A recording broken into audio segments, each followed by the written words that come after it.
Hello good morning students. अपनी पिछली video में हम लोगों ने एक्सरसाइज 6H का उच्चिष्ट निम्निष्ट का प्रश्नों में प्रयोग किया था एक्सरसाइज 6H में। अब हम अपने अगले क्वेश्चंस पर चलेंगे और ये आपकी 6H एक्सरसाइज का पार्ट 2 है। तो आपने 6 क्वेश्चंस कर लिए थे। तो चलिए हम स्टूडेंट्स क्वेश्चंस को आगे बढ़ाते हैं। तो आगे हमारे पास क्वेश्चन नंबर 7।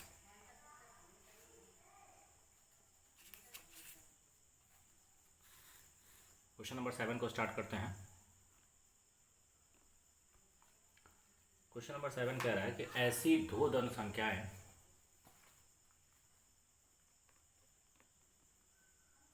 ऐसी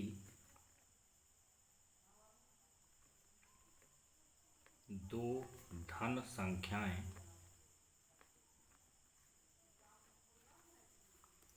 x और y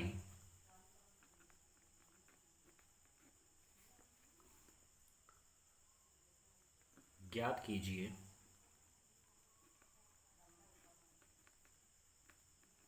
ऐसी दो धन संख्याएं x और y ज्ञात कीजिए जिनका योग 35 हो, जिनका योग 35 हो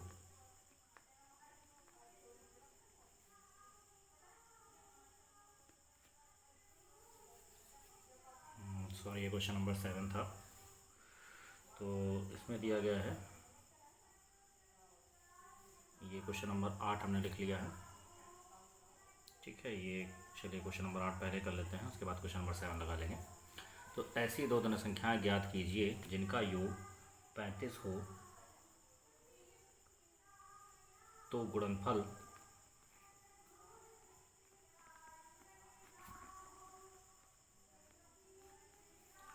गुणनफल एक्स स्क्वायर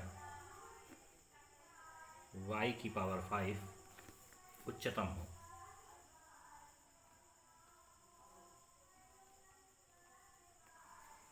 तो ये हमारे पास क्वेश्चन नंबर 8 हमने इसको लिख लिया है। तो चलिए पहले हम 8 को लगा लेते हैं, उसके बाद हम क्वेश्चन नंबर 7 को देख लेंगे। ठीक है, तो चलिए क्वेश्चन नंबर 8 ये कह रहा है कि दो धन संख्याएं x और y ज्ञात करना है। तो हमारे पास संख्याएं क्या हैं, x तथा y। संख्याएं हमारे पास गिवन है, संख्याएं आपके पास हैं x तथा y हैं। प्रश्नानुसार क्वेश्चन के अकॉर्डिंग संख्याओं का योग 35 दे रखा है। इसका मतलब x + y = 35 है। यहाँ से अगर हम y की वैल्यू निकाल लें तो ये हो जाएगा 35 माइनस का x। इसका हम यूज़ कर लेंगे। देखिए गुणनफल दे रखा है, चूँकि यही फंक्शन होगा, क्योंकि इसी के बारे में उच्चतम कह रहा है तो यही हमारे पास फंक्शन होगा।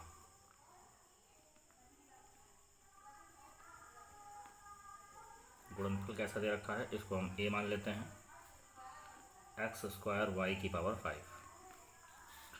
यहाँ पर वैल्यू को पुट करेंगे तो ये हो जाएगा x², y की वैल्यू रखेंगे तो ये हमारे पास है 35 माइनस x की होल पावर 5।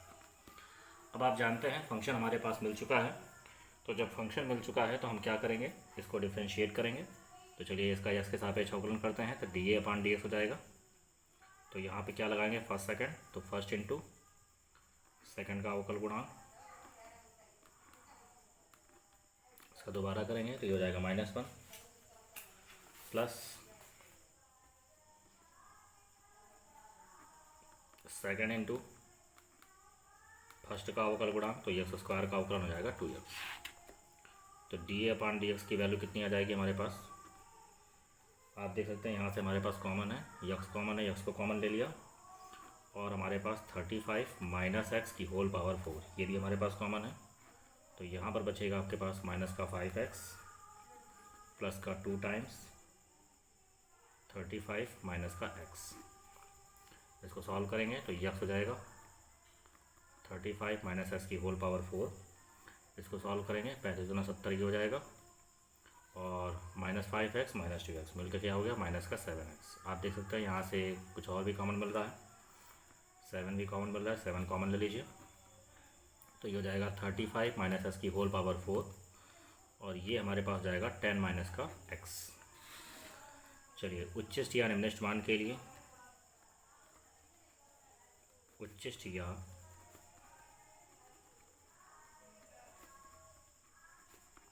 निम्निष्ठ मान के लिए जो भी वैल्यू हमारे पास होती है उसको हम 0 के इक्वल करते हैं।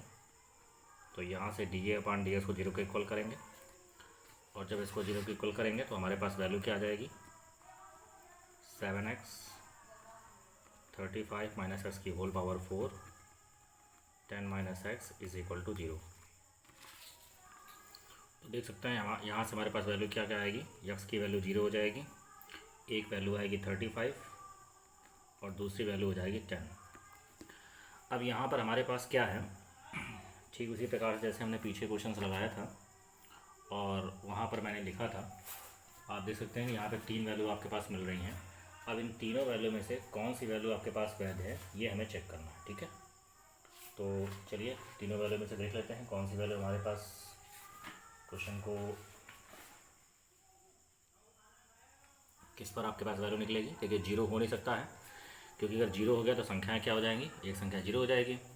35 भी नहीं हो सकता है, क्योंकि अगर एक संख्या 35 ले ली तो दूसरी क्या हो जाएगी, 35 माइनस 35 यानी 0 हो जाएगा। इसका मतलब 0 भी नहीं ले सकते और 35 भी नहीं ले सकते। तो इसका मतलब क्या होगा, 10 का हम यहाँ पर यूज़ करेंगे। तो स्पष्ट है, क्या स्पष्ट है कि x बराबर 10 परिणाम क्या है, वैध है। x बराबर 10 परिणाम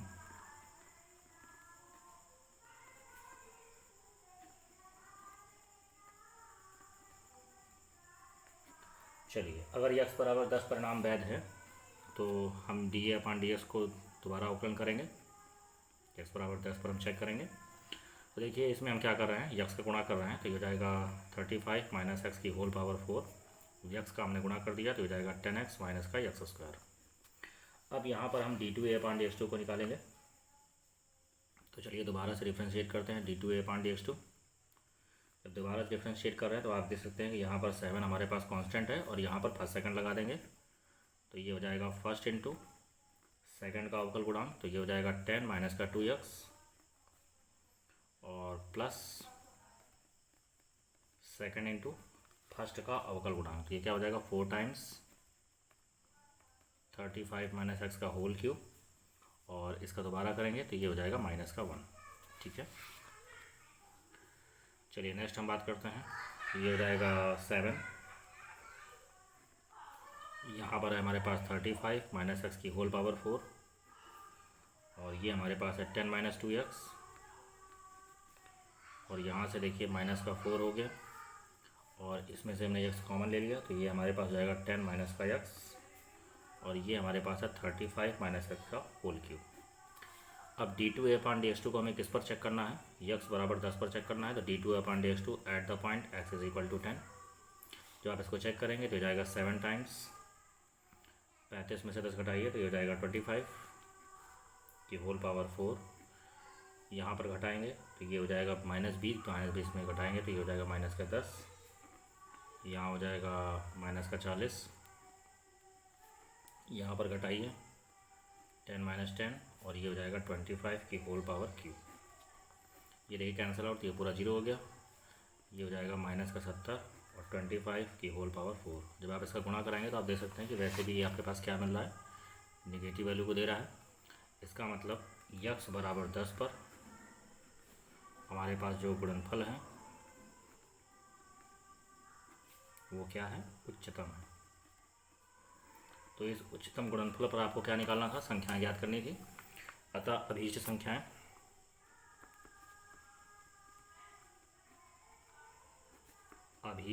हमारे पास क्या आ गई। अभीष्ट संख्याओं की बात करें तो एक संख्या x है और दूसरी क्या है y, और y का मान हमारे पास है 35 माइनस का x। अब आप x की वैल्यू सकते हैं तो x की वैल्यू 10 है और यहाँ हो जाएगा 35 माइनस का 10, तो वैल्यू आ जाएगी हमारे पास 10 और ये हो जाएगा 25। आई होप आपको क्वेश्चन समझ में आ गया होगा। तो ये हमारे पास था क्वेश्चन नंबर 8। चलिए क्वेश्चन नंबर 7 की अब हम बात कर लेते हैं।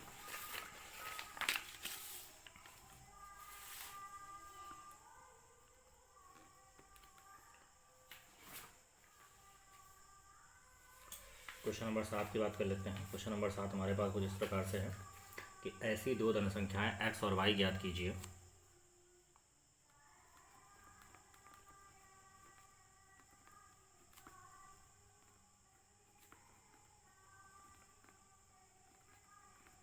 ऐसी दो धन संख्याएं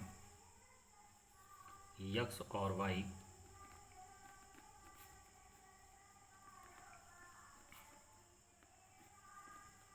ऐसी दो धन संख्याएं x और y ज्ञात कीजिए ताकि x plus y is equal to 60 और एक्स वाई क्यूब उच्चतम हो। तो देखिए बिल्कुल सेम क्वेश्चन है जैसा अभी मैंने क्वेश्चन नंबर 8 लगाया था। तो हमारे पास संख्याएं क्या हैं? संख्याएं हमारे पास हैं x और y।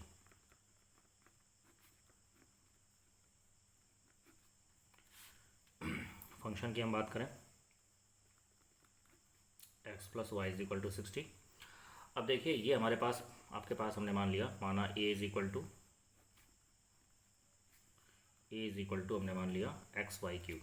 अब देखिए यहाँ पर हम y का मान ना निकाल करके x का मान रख ले रहे हैं। इसको हम दोस्तों y में अभी तक हम x में कर रहे थे, आपको हम y में भी करके दिखा दें। इस तरह से भी क्वेश्चन किए जाते हैं ताकि कैलकुलेशन छोटा हो जाएगा। ठीक है, y का क्यूब आपके पास है तो हम x में वैल्यू रख y में पूरा मान कन्वर्ट कर लेते हैं। इस तरह से भी क्वेश्चन को लगा सकते हैं। एक इस तरह से भी देख लीजिए। तो देखिए यहाँ से x का मान निकालिए तो x का मान क्या हो जाएगा 60 माइनस वाई और ये हो जाएगा y क्यूब। यानी पूरा मान हमने किस में कन्वर्ट कर लिया? y में कन्वर्ट कर लिया। अब जब पूरा मान हमने y में कन्वर्ट कर लिया तो किसके सापेक्ष अवकलन करेंगे? y के सापेक्ष अवकलन करेंगे। तो चलिए फर्स्ट सेकंड लगाइए। तो फर्स्ट इंटू सेकंड का अवकल गुणा और प्लस सेकंड इंटू फर्स्ट का अवकल गुणा। तो आप देख सकते हैं कि यहाँ से वाई स्क्वायर कॉमन है। अगर हम वाई स्क्वायर कॉमन लेते हैं तो ये हो जाएगा 3 60 माइनस वाई और माइनस का वाई। इसको सॉल्व करेंगे तो ये हो जाएगा वाई स्क्वायर और हो जाएगा 180 माइनस का 4y। उच्चिष्ट या निम्नलिखित मान के लिए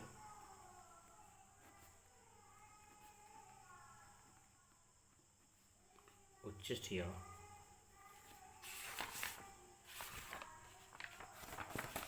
निम्नलिखित मान के लिए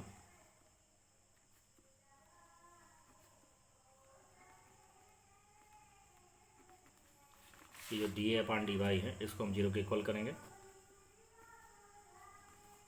तो ये हो जाएगा y square 180 minus 4y is equal to 0। तो देखिए y आपके पास 0 हो नहीं सकता क्योंकि हमारे पास एक्सटेंशन 0 हो जाएगी हमारे पास। ठीक है, अगर 0 हो जाएगा तो संख्या 0 हो जाएगी, तो इसको 0 करेंगे तो यहाँ से y की वैल्यू हो जाएगी 180/4। कैंसिल आउट कर दीजिए। तो जब आप इसको कैंसिल करेंगे तो सीधे सीधे 4 से ही कैंसिल कर दीजिए तो ये हो जाएगा 45। तो y का मान कितना आ गया? 45। अब ये जो y का मान निकला हुआ है दोबारा अवकलन करेंगे d2a/dy2 और इस पर इसको चेक करेंगे। तो चलिए फर्स्ट सेकंड फिर से लगेगा। तो फर्स्ट इंटू सेकंड का अवकल गुणा और प्लस सेकंड इंटू फर्स्ट का अवकल गुणा। इसको सॉल्व करेंगे माइनस का 4y स्क्वायर प्लस का 360 माइनस का 8y स्क्वायर। तो ये आ जाएगा 360 और माइनस का 12y स्क्वायर। अब d2a/dy2 का मान किस पर निकालना है आपको? y इज इक्वल टू 45 पर। तो ये हो जाएगा 360 माइनस का 12 और ये हो जाएगा 45 का स्क्वायर। 360 ये हो जाएगा 45 का स्क्वायर करें 20-25 ये आ जाएगा 2025 और 2025 में जब आप 12 गुणा कराएंगे तो 24,350 वैल्यू हो जाएगी। और इसको सॉल्व करेंगे -23940 और ये हमारे पास कैसा मान है? निगेटिव वैल्यू दे रहा है। इसका मतलब ये हो गया कि y इज इक्वल टू 45 पर हमारे पास जो फंक्शन है एक्स वाई क्यू, ये क्या है आपके पास, उच्चतम है। अब अगर इस पर उच्चतम है तो हमारे पास संख्याएं कैसी हो गई, तो अभीष्ट संख्याएं। अभीष्ट संख्याओं की बात करें तो संख्या हमारे पास यक्स कमा वाई थी, और हमने वाई की वैल्यू निकाल रखी है, तो यक्स को मैंने कन्वर्ट किया है, तो यक्स की वैल्यू क्या कन्वर्ट की है, ये कन्वर्ट की है 60 माइनस का वाई। अब यहाँ पे वैल्यू रख देंगे तो 60 माइनस 45,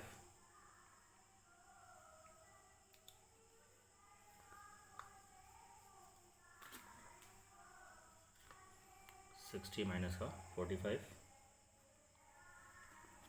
और कामा 45, इसको सॉल्व करेंगे तो ये हो जाएगा 15 कामा 45।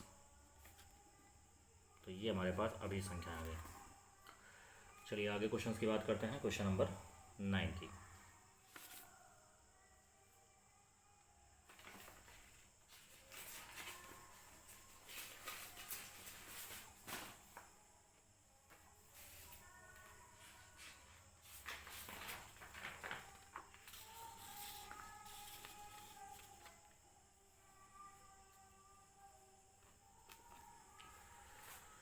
क्वेश्चन नंबर 9 हमारे पास कह रहा है कि ऐसी दो धन संख्याएं ज्ञात कीजिए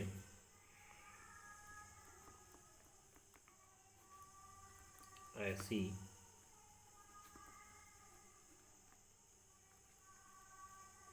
दो धन संख्याएं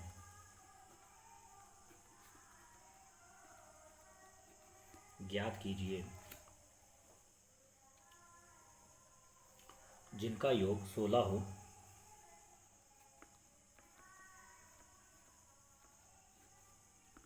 जिनका योग 16 हो और जिनके घनों का योग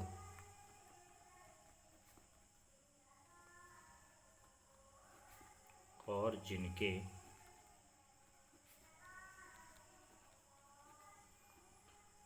जिनके घनों का योग निम्नतम हो।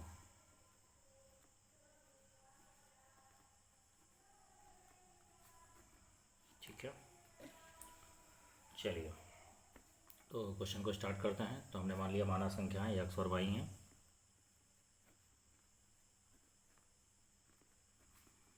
माना संख्याएं यक्स तथा वाई हैं।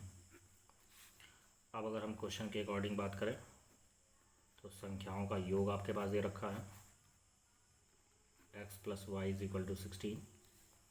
अगर हम यहाँ से y की वैल्यू निकाल लें तो ये हो जाएगा 16 माइनस का x।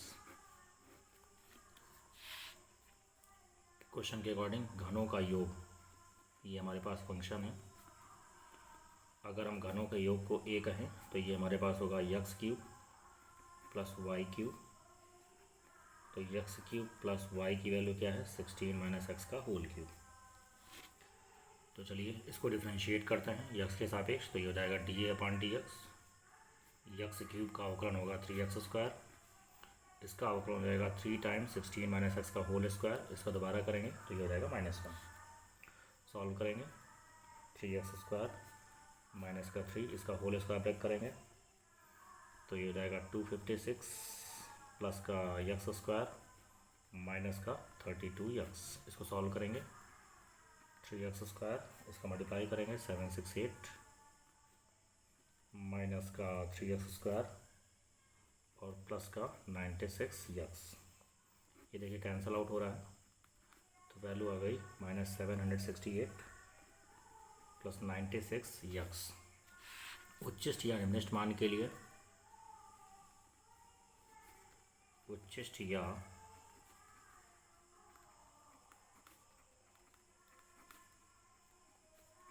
या निम्निष्ठ मान के लिए ये जो वैल्यू होती है D A upon D x, इसको हम क्या करेंगे, जीरो के इक्वल करेंगे। तो माइनस का 768 plus 96x is equal to 0। तो जब यहाँ से आप यक्स की वैल्यू निकालेंगे तो 768 डिवाइड बाई 96, इसको आप कैंसिल आउट करेंगे। जब कैंसिल आउट करेंगे तो ये 8 टाइम्स जाएगा। ठीक है, तो यक्स की वैल्यू कितनी आ गई हमारे पास, 8। अब हम d2 अपान dx2 को निकालेंगे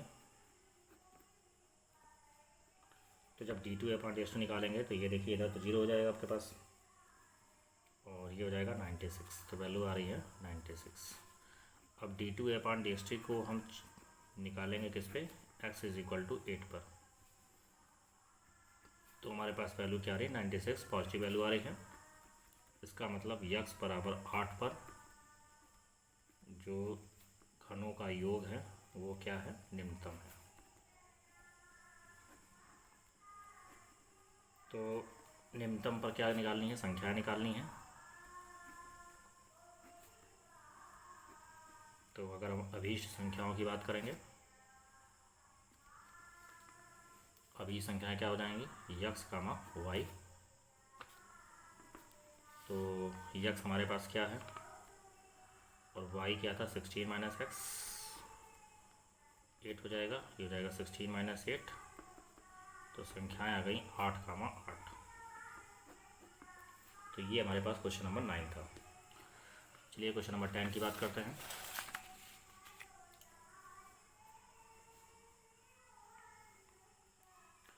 क्वेश्चन नंबर 10 कह रहा है कि सिद्ध कीजिए कि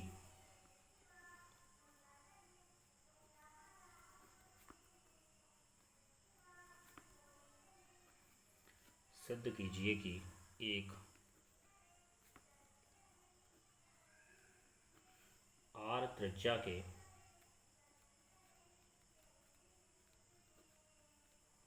गोले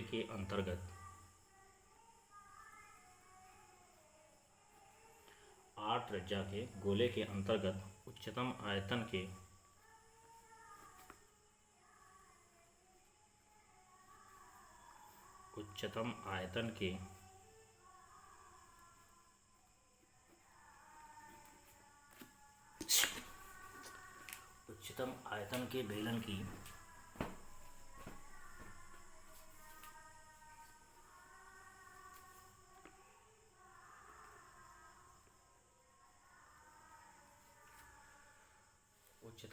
के बेलन की ऊंचाई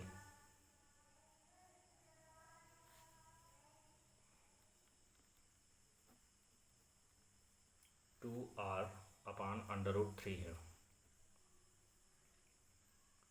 तो अधिकतम आयतन भी ज्ञात कीजिए। अधिकतम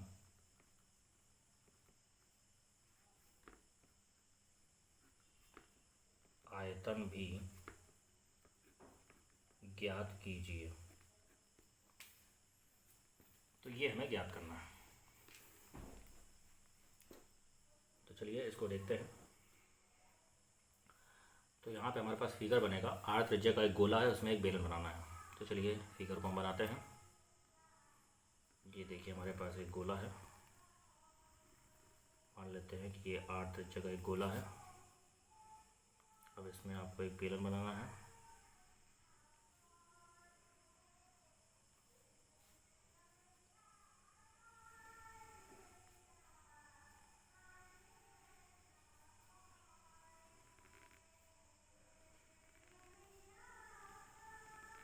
ये हमारे पास बेलन बन गया। इसमें ये हमारे पास केंद्र O है, इसको हम मान लेते हैं A, B, C, और ये हमारे पास है D। बेलन की जो ऊंचाई है वो हमने h मान ली, और ये जो आधार की त्रिज्या हमारे पास उसको हमने x मान लिया। अब इसको अगर हम इससे मिला दें तो ये हमारे पास वृत्त की त्रिज्या है और ये हमारे पास है कैपिटल R। तो हमारे पास क्या दिया गया है, जो वृत्त की त्रिज्या दे रखी है, वृत्त की त्रिज्या हमारे पास दे रखी है R, और ये हमारे पास क्या है, OA। मान लेते हैं, माना बेलन की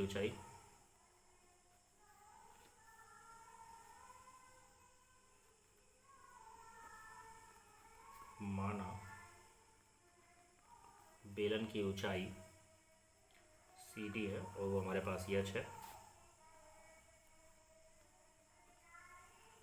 बेलन के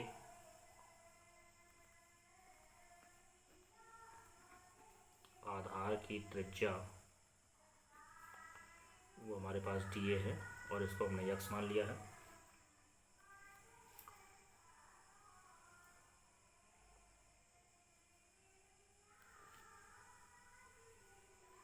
चित्र में आप देख रहे हैं कि ये जो व्यास है, ये जो अपने वैल्यू ली है, तो जो ऊंचाई आपने ले रखी है सीढ़ी, तो ये दोनों आपस में क्या है, बराबर हैं। ये आपका h/2 हो जाएगा, ठीक है। ये आपके पास हाफ हाफ हो जाएंगे, ये h/2 हो जाएगा और ये भी h/2 हो जाएगा चित्रानुसार।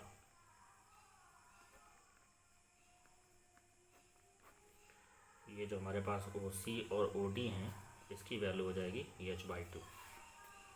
अब यहाँ पर हम त्रिभुज OAD की बात कर लेते हैं। त्रिभुज ODA में समकोण त्रिभुज है, पाइथागोरस इस्तेमाल कर रहे हैं, तो OA square is equal to OD square धन DA का स्क्वायर। तो OA हमारे पास है R स्क्वायर और ये हमारे पास है h/2 का स्क्वायर और DA हमारे पास है x स्क्वायर। तो यहाँ से x स्क्वायर की जो वैल्यू हो जाएगी R स्क्वायर माइनस का h²/4। ये हमने x स्क्वायर की वैल्यू निकाल ली। अब देखिए, चूँकि त्रिज्या हमें गिवन है कैपिटल R, ठीक है, तो इस R को हम एज ए कांस्टेंट की तरह इस्तेमाल करेंगे। तो हमारे पास दो वेरिएबल बच रहे हैं, यक्स और एच। तो हम क्या कर रहे हैं, पूरे मान को एच में कन्वर्ट कर रहे हैं, ठीक है। अब यहाँ पे देखिए किसको उच्चतम निम्नतम कह रहा है। यहाँ पर कह रहा है गोले के अंतर्गत उच्चतम आयतन के बेलन, मतलब उच्चतम आयतन के बेलन मतलब बेलन के आयतन, यही हमारे पास फंक्शन हो गया। इसी को उच्चतम कह रहा। तो चलिए बेलन का आयतन देख लेते हैं। बेलन का आयतन, बेलन का आयतन होता है v = πr²h। तो r की जगह हमारे पास x है, तो ये हो जाएगा πx²h। अब यहाँ पे आप x स्क्वायर की वैल्यू सकते हैं। x स्क्वायर की वैल्यू हमारे पास r² minus h²/4 into h का हम अंदर गुणा कर सकते हैं, तो ये हो जाएगा πr² माइनस का h³/4। तो पूरा मान h में कन्वर्ट हो गया है। r को एज ए कॉन्स्टेंट की तरह इस्तेमाल करेंगे। तो चलिए dv/dh अवकलन कर रहे हैं h के सापेक्ष, तो हो जाएगा पाई।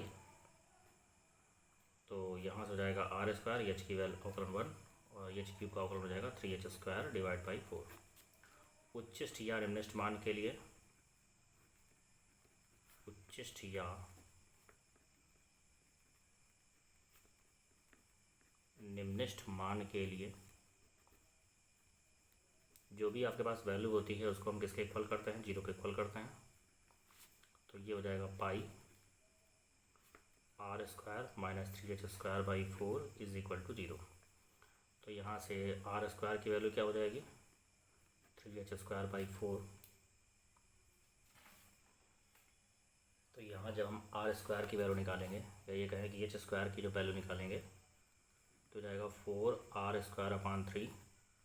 तो h की वैल्यू हो जाएगी 2r/√3। इस वैल्यू पर हमें चेक करना है।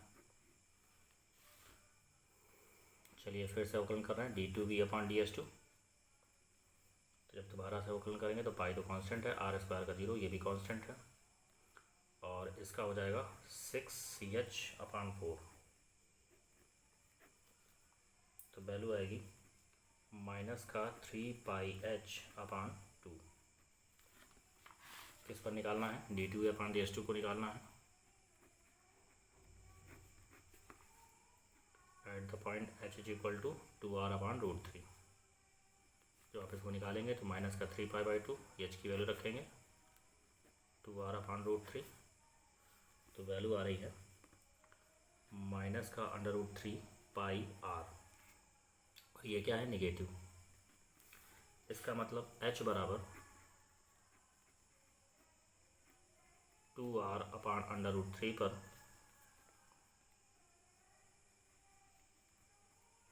बेलन का आयतन क्या है, उच्चतम है। और यही हमें प्रूफ करना था कि उच्चतम आयतन बने बेलन की ऊंचाई क्या होनी चाहिए, 2r/√3। अधिकतम आयतन भी पूछ रहा है यहाँ पर। तो चलिए अधिकतम आयतन भी याद कर लेते हैं।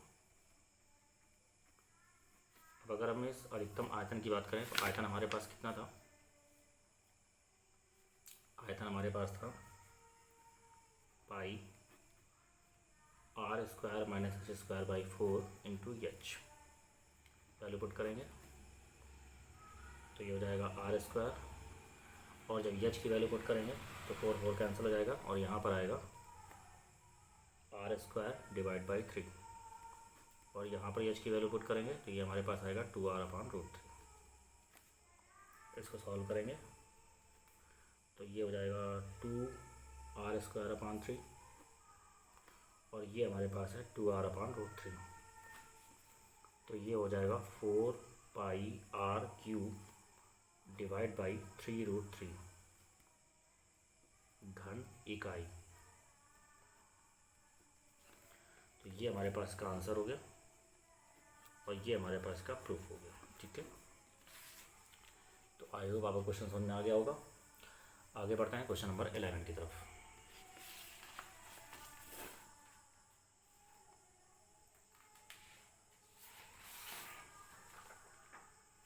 चलिए स्टूडेंट क्वेश्चन नंबर 11 देखते हैं। एक लंब वृत्तीय शंकु का, क्वेश्चन नंबर 11,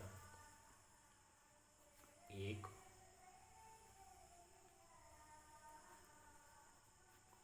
लंब वृत्तीय शंकु का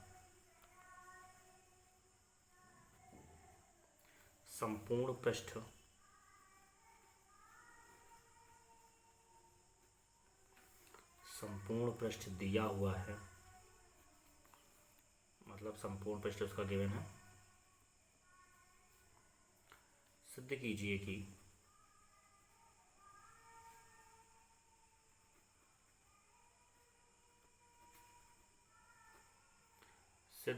कि जब शंकु का आयतन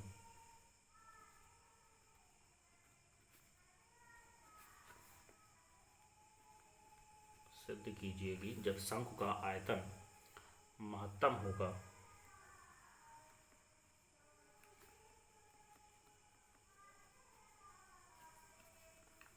अगर शंकु का आयतन महत्तम होगा तो उसका अर्धशीर्ष कोण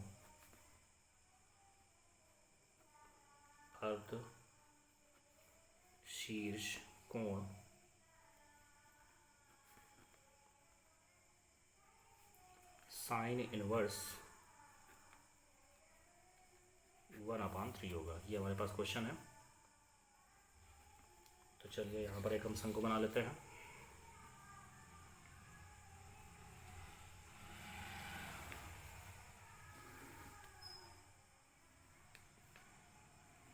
ये हमारे पास एक शंकु हो गया, परपेंडिकुलर इस पर डाल देते हैं। ये शंकु की ऊंचाई हमारे पास हो गई, ये उसकी तिर्यक ऊंचाई है, ये इसका अर्धशीर्ष कोण अल्फा ले लिया हमने, और ये इसकी आधार की त्रिज्या हमारे पास हो गई r। तो मान लेते हैं, माना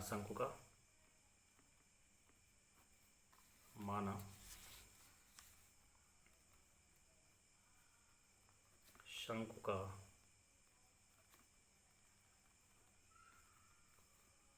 अर्धशीर्ष कोण अल्फा है,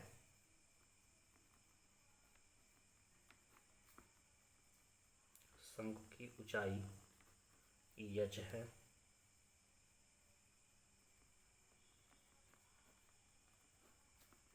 आधार की त्रिज्या r है हमारे पास, तिर्यक ऊंचाई l है। तो यहाँ से आप रिलेशन देखने को मिल रहा है, l² इज इक्वल टू क्या मिल रहा है, h² प्लस r²।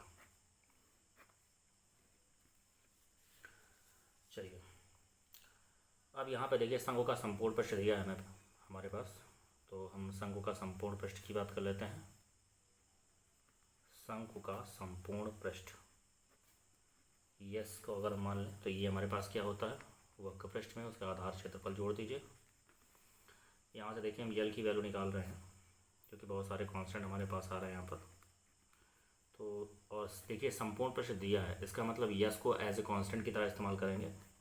जो दिया होता है उसको हम कांस्टेंट की तरह इस्तेमाल करते हैं। तो ये हमारे पास एल की वैल्यू आ गई। तो एल और आर में रिलेशन बनेगा, पूरा मान आर में कन्वर्ट कर देंगे। चलिए नेक्स्ट बात करते हैं। कौन महत्तम कह रहा है? शंकु के आयतन की। इसका मतलब फलन कौन होगा? शंकु का आयतन। चलिए तो शंकु का आयतन देख लेते हैं। शंकु का आयतन v इज इक्वल टू क्या होगा? 1/3 pi r square h. 1/3 pi r square. चलिए एच का मान रखिए। एच का मान क्या होगा? अंडर रूट में l square minus r square. ये हमारे पास एच का मान हो गया। अगर इसका स्क्वायर कर देते हैं तो ये हो जाएगा पाई स्क्वायर आर की पावर 4/9 और ये हो जाएगा यल स्क्वायर माइनस का आर स्क्वायर। अब यहाँ पर आप एल की वैल्यू को रख दीजिए और एल की वैल्यू हमारे पास है यस माइनस पाई स्क्वायर बटे पाई आर का होल स्क्वायर माइनस का r square. Whole square back करिए।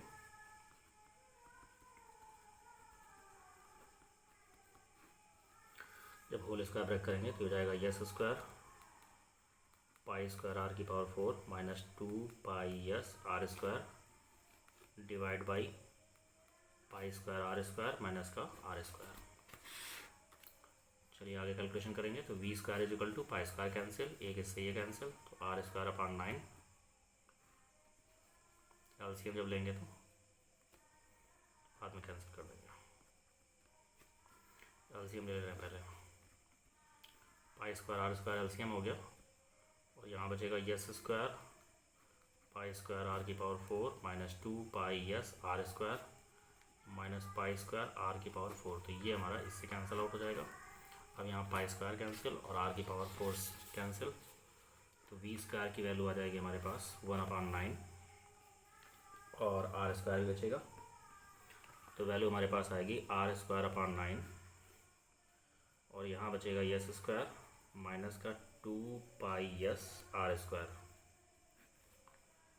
आर स्क्वायर का अंदर गुणा कर देंगे तो यहाँ हो जाएगा s square r square minus 2 pi s r की पावर 4।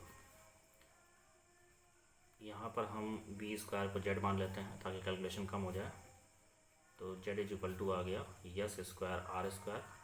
अब देखिए पूरा मान हमारे पास किस में कन्वर्ट हो गया है? आर और यस में। तो यस तो हमारे पास कांस्टेंट है, यानी आर के साथ अवकल करेंगे तो D Z upon D R क्या हो जाएगा? 1/9। इसका अवकलन करिए 2 यस आर स्क्वायर माइनस का 8 पाई एस आर क्यूब। उच्चिष्ट या निम्नष्ट मान के लिए उच्चिष्ट या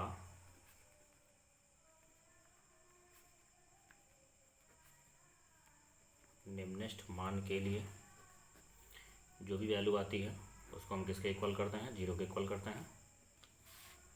तो हमारे पास वैल्यू आएगी 1/9 2 s square r minus 8 pi s r cube is equal to 0।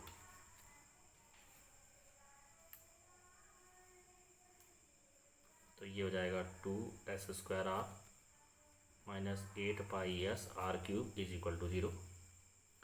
Calculation करेंगे इसका। 2 s square r is equal to 8 pi s r cube. Cancel out करेंगे तो 2 से ये 8 कैंसिल, 4 बचेगा, एक 8 से आर कैंसिल हो जाएगा, एक यस यस कैंसिल हो जाएगा, तो यस इज इक्वल टू आएगा 4 पाई आर स्क्वायर। तो आर की वैल्यू हो जाएगी अंडर रूट में यस अपॉन 4 पाई। इस वैल्यू पर हमें चेक करना है। चलिए दोबारा अवकलन करेंगे d2z अपॉन dr2। जब दोबारा अवकलन करेंगे तो 1/9 हो जाएगा और ये आएगा 2 यस स्क्वायर माइनस का 24 पाई यस आर स्क्वायर। तो d2z अपॉन dr2 इस पर निकालना है at the point r is equal to under root में यस अपॉन 4 पाई। तो 1/9 2 एस स्क्वायर माइनस का 24 पाई यस और ये जाएगा यस अपॉन 4 पाई। इसको सॉल्व करेंगे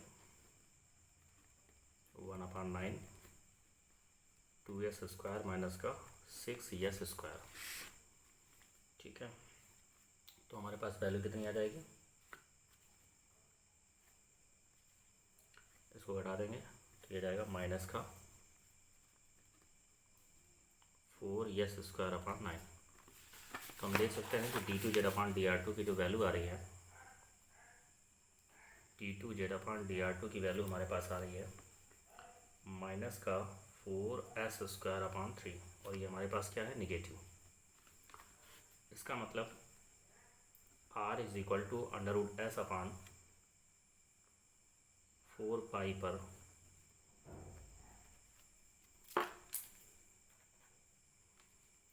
r √s/4 पर जो z है, z अर्थात v²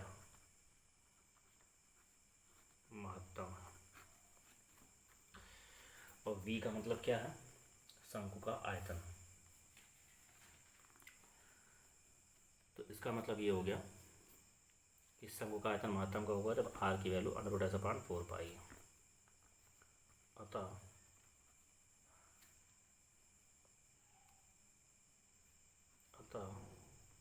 r √s/4 पर शंकु का आयतन क्या है, महत्तम।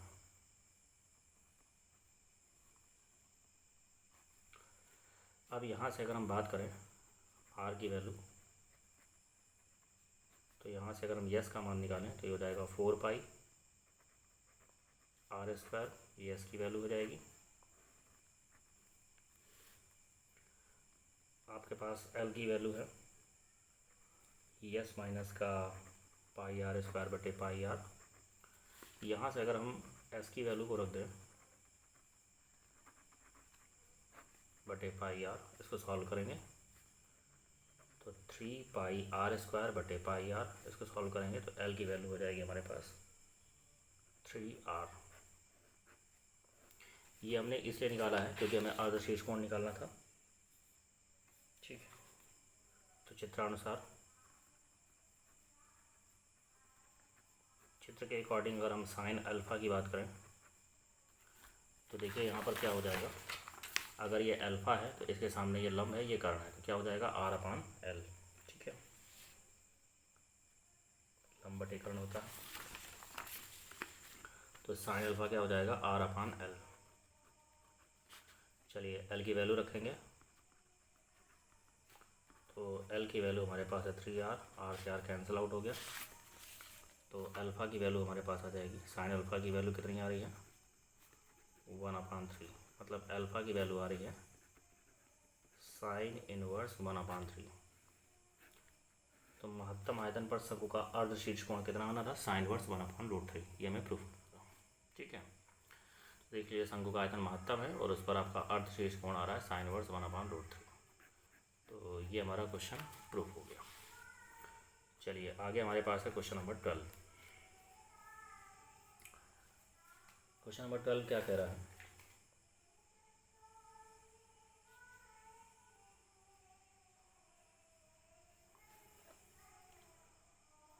क्वेश्चन नंबर 12 कह रहा है कि सिद्ध कीजिए कि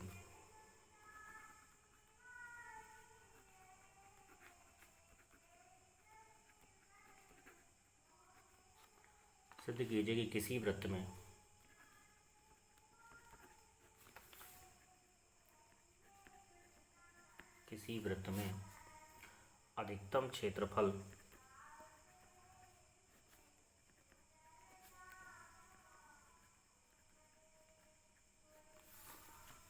क्षेत्रफल वाला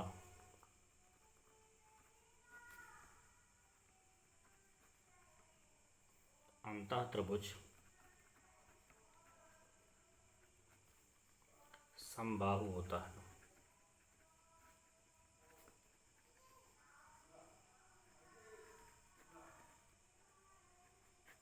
यानी वृत्त के अंतर्गत एक त्रिभुज बना हुआ है और वो त्रिभुज आपके पास कैसा है, समबाहु है, ऐसा आपको प्रूफ करना है। तो हम मान लेते हैं माना ओ केंद्र वाली त्रिज्या के अंतर्गत यहाँ पर एक हम त्रिभुज ले लेते हैं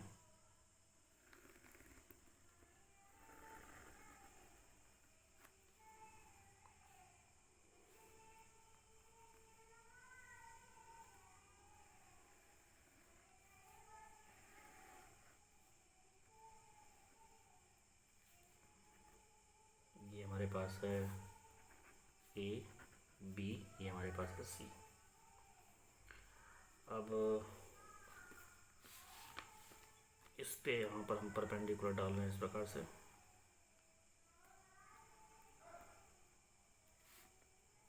और ये इसको यहाँ पर डी पॉइंट पे कट कर रहा है, और ये हमारे पास है वृत्त का केंद्र ओ।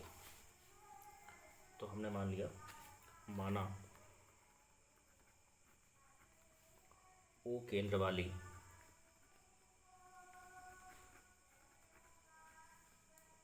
वाली त्रिज्या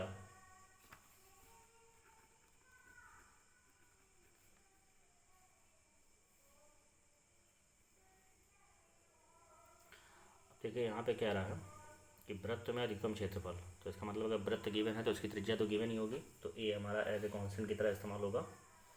ठीक है, तो माना ओ केंद्र वाली त्रिज्या ए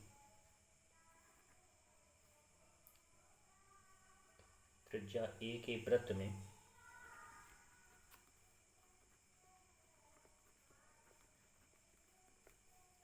अधिकतम क्षेत्रफल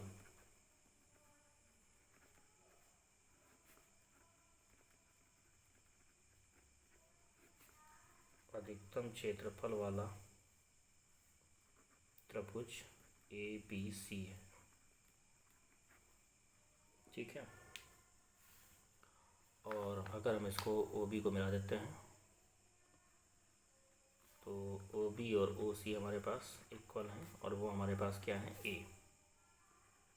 ये हमारे पास A है।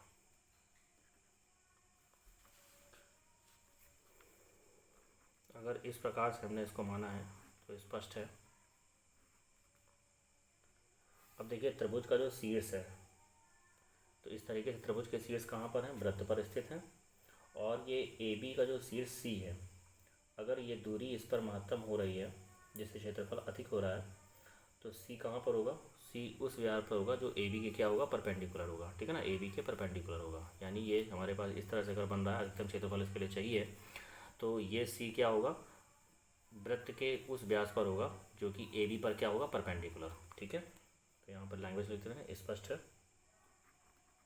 अगर ये केस हमारे पास, तो त्रिभुज के शीर्ष क्या होंगे, त्रिभुज के शीर्ष वृत्त पर स्थित होंगे,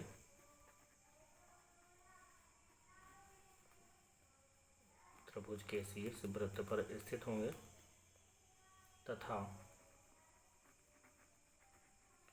AB से शीर्ष C दूरी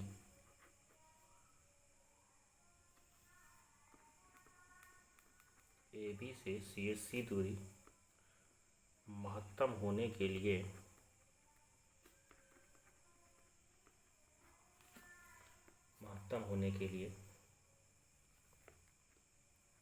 ताकि क्षेत्रफल क्या हो, अधिकतम हो, ताकि क्षेत्रफल अधिकतम हो, C उस व्यास पर होगा,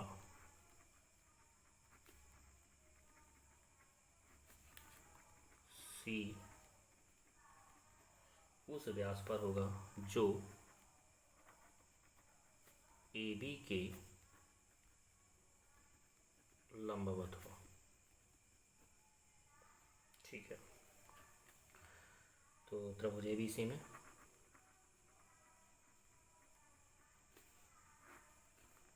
क्या हो जाएगा, इस प्रकार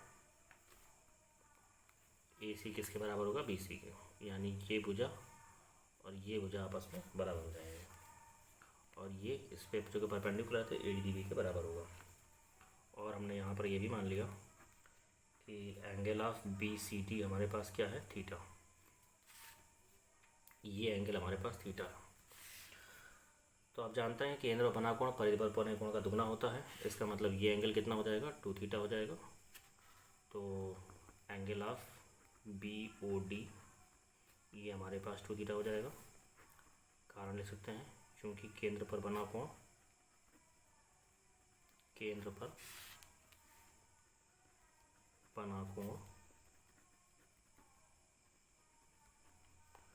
परिधि पर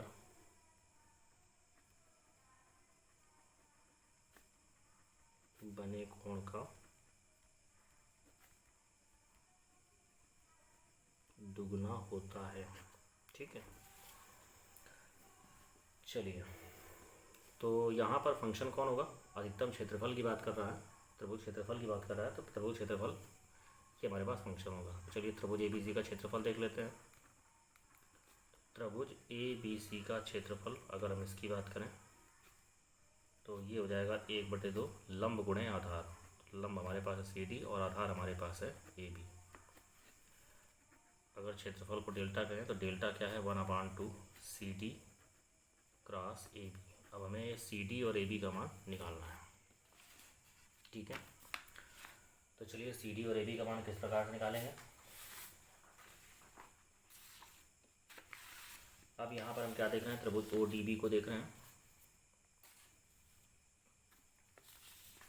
आप देख सकते हैं त्रिभुज ODB में, त्रिभुज ODB में यहाँ से अगर हम cos 2 थीटा की वैल्यू निकालें तो cos 2 थीटा क्या होगा? आधार बटे कर्ण, यानी OD/OB। तो यहाँ से OD की वैल्यू क्या हो जाएगी? OB cos 2 थीटा, और OB की वैल्यू हमारे पास है A। तो ये हमारे पास OD की वैल्यू आ गई।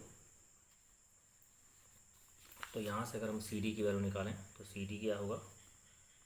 CD हमारे पास होगा CO प्लस OD, और CO हमारे पास A है और OD हमारे पास है A cos 2 थीटा। आप देख सकते हैं यहाँ पर CO A है और OD हमारे पास हमने निकाल लिया है, तो ये हमारे पास पूरा CD आ गया। तो CD हो गया A plus A cos 2 theta. A अगर हम कॉमन ले लें तो वैल्यू आएगी 1 प्लस cos 2 थीटा। चलिए CD हमारे पास निकल चुका है, लंब निकल गया है। हमें आधार को निकालना है। आधार निकालने के लिए हम यहाँ पर इसी त्रिभुज में sin 2 थीटा लेते हैं। अगर हम sin 2 थीटा की बात करें तो ये हो जाएगा लंब बटे कर्ण हो जाएगा। तो अगर हम DB की बात करें तो DB हो जाएगा OB sin 2 थीटा। तो OB हमारे पास कितना है?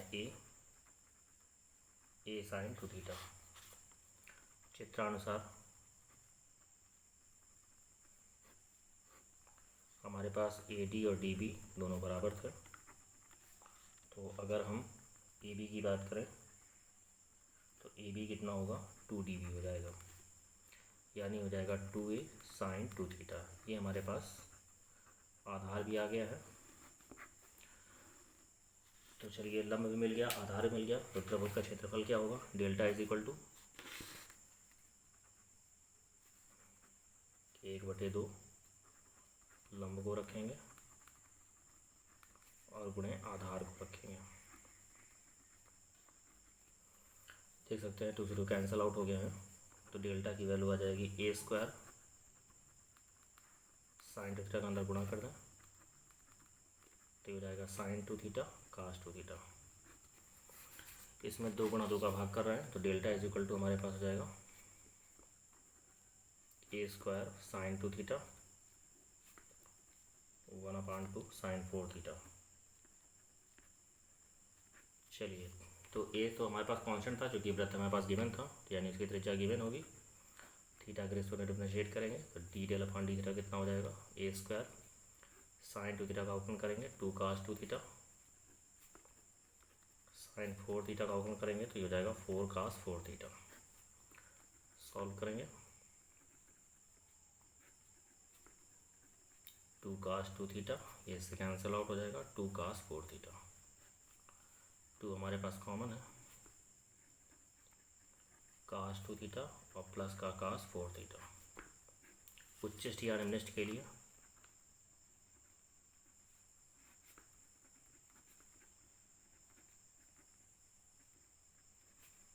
उच्चिष्ट या निम्निष्ट मान के लिए जो भी वैल्यू होती है हमारे पास, उसको हम किसके इक्वल करते हैं? 0 के इक्वल करते हैं। तो हो जाएगा 2A cos 2 theta plus cos 4 theta is equal to 0। तो ये हो जाएगा cos 2 theta plus cos 4 theta is equal to 0। तो यहाँ से cos 4 थीटा की वैल्यू हो जाएगी माइनस का cos 2 थीटा,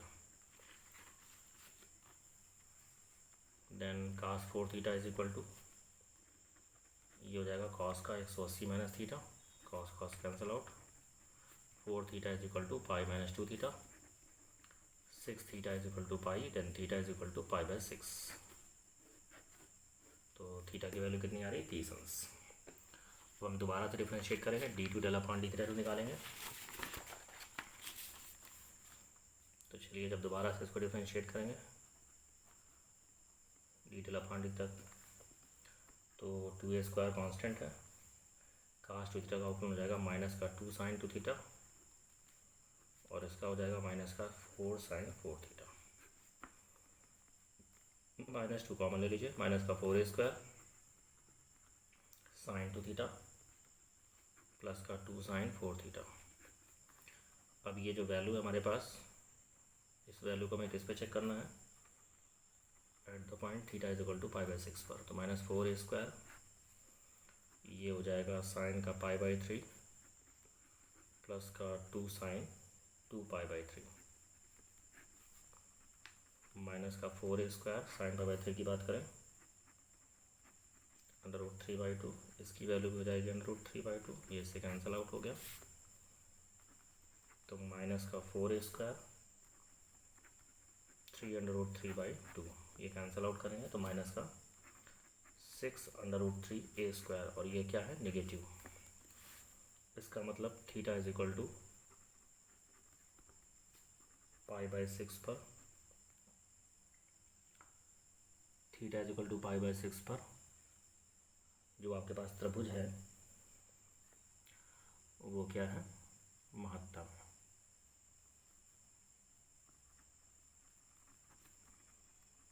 वृत्त के अंतर्गत बना त्रिभुज क्या है, महत्तम। अब देख लेते हैं कि यह समबाहु है क्या। तो चलिए एंगल ऑफ DOB की बात करते हैं। एंगल ऑफ DOB हमारे पास है 2 थीटा, तो थीटा का मतलब 30, तो ये हो जाएगा 60। एंगल ऑफ ODB की अगर हम बात करें तो ये हमारे पास है 90, तो एंगल ऑफ OBD कितना हो जाएगा, ये हमारे पास हो जाएगा 180 माइनस 90 प्लस 60, यानी वैल्यू आ रही है 30। अगर OBD 30 डिग्री है तो एंगल ऑफ ABC क्या हो जाएगा हमारे पास, ये हो जाएगा 60। तो एंगल ऑफ CAB की बात करें तो ये भी हमारे पास 60 हो जाएगा, चूँकि AC किसके बराबर है, BC के। तो बराबर भुजाओं के आमने सामने के कोण बराबर होते हैं। तो इस प्रकार तो एंगल निकल चुके हैं। तो एंगल ऑफ अगर हम ACB की बात करें तो ये हो जाएगा 180 माइनस 60 प्लस 60 यानी 60। तो स्पष्ट है कि त्रिभुज के तीनों कोण हैं ABC, तीनों आपके पास 60 आ रहे हैं, अतः त्रिभुज ABC क्या है, समबाहु है।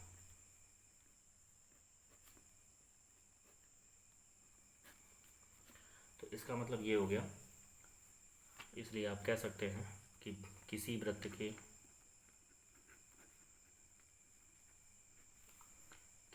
में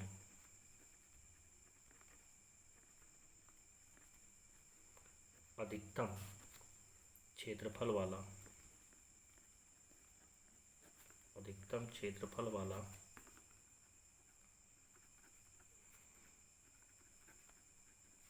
अंतः त्रिभुज क्या होता है, समबाहु होता है।